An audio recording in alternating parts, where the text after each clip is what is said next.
Assalamualaikum. Pernah tak dekat taman yang penuh, tiba-tiba ada rumah yang kosong macam rumah ini?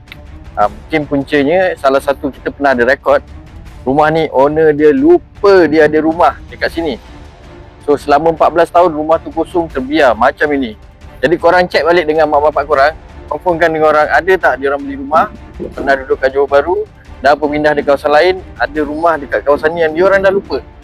So macam rumah ni, rumah buruk macam ni, korang ingat kita orang tak nak ambil, tapi kita masih akan ambil. Walaupun anda dah pindah ke luar Johor Bahru, pindah dekat Seremban, Melaka, KL, Pahang, Kelantan, ada rumah dekat Johor Bahru yang dah terbengkalai macam ni, kita masih terima. Kalau anda semua tak boleh datang sini, kami sendiri personally akan datang ke tempat anda untuk uruskan dokumentasi untuk menjual rumah ni kepada anda semua yang mencari wang saku lebih, perlukan wang saku lebih hujung-hujung tahun ni, tahun depan nak sekolah, nak raya, nak puasa, bolehlah recommend kepada saudara mara, kawan-kawan ataupun sahabat-sahabat anda, jiran-jiran yang macam sebelah ni ada orang yang macam ini kosong, nak jual rumah mereka, kami akan berikan komisen yang setimpal untuk anda.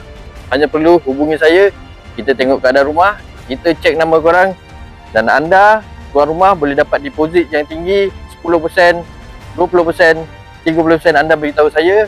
Dan untuk yang recommend pun saya tak lupakan, saya akan bagi komisen yang setimpal. Okey, itu saja. Jangan lupa nak jual rumah, nak beli rumah di sekitar Johor Bahru, boleh hubungi saya di nombor yang tertera. Assalamualaikum.